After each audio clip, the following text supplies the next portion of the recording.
গাজায় শান্তি প্রতিষ্ঠায় অবিলম্বে দুপক্ষকে দ্বিরাষ্ট্রনীতিতে সমাধানের আহ্বান জানিয়েছে চীন। মঙ্গলবার নিউ ইয়র্কে জাতিসংঘের সদর দপ্তরে এই আহ্বান জানায় চীনের পররাষ্ট্রমন্ত্রী। এদিকে গাজায় যুদ্ধবিরতি চুক্তির দ্বিতীয় পর্যায়ে একেবারে সব ইসরায়েলি জিম্মি এবং ফিলিস্তিনি বন্দী বিনিময়ের প্রস্তাব দিয়েছে হামাস। দ্বিতীয় ধাপের যুদ্ধবিরতির আলোচনা এই সপ্তাহের শুরুতেই আশ্বাস দিয়েছে ইসরায়েল।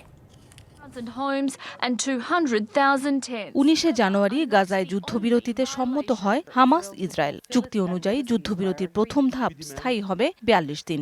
এরই মধ্যে বেশ কিছু জিম্মি ও বন্দী বিনিময় করেছে দুপক্ষ।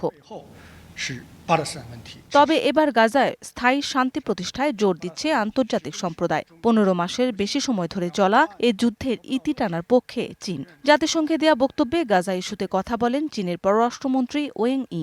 শাইনি চুলে এখন হবে সব হেয়ারস্টাইল সিল্কোর দ্বিগুণ শাইনি চুল প্রতিদিন। দীর্ঘদিন ধরে গাজা যুদ্ধ চলছে, এখন এটা বন্ধ হওয়া উচিত। মধ্যপ্রাচ্যের মূল ইস্যু গাজা যুদ্ধ। এ যুদ্ধে স্থায়ী অবসানে দ্বিরাষ্ট্রনীতির ভিত্তিতে সমাধান খোঁজা উচিত। এদিকে গাজায় যুদ্ধবিরতি চুক্তির দ্বিতীয় পর্যায়ে একেবারে সব ইসরায়েলি জিম্মি ও ফিলিস্তিনি বন্দী বিনিময়ের প্রস্তাব দিয়েছে হামাস। স্থায়ী যুদ্ধবিরতির লক্ষ্যেই এই প্রস্তাব বলে জানায় সংগঠনটি। বৃহস্পতিবার 4 জিম্মির মরদেহ ফেরত এবং শনিবার আরও 6 জীবিত জিম্মিকে মুক্তি দেবে হামাস।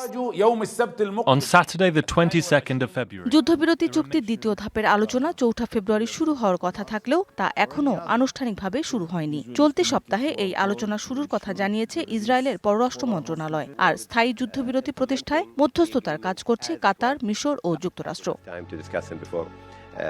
মৌসুমী শান্তা, ডিবিসি নিউজ ডেস্ক।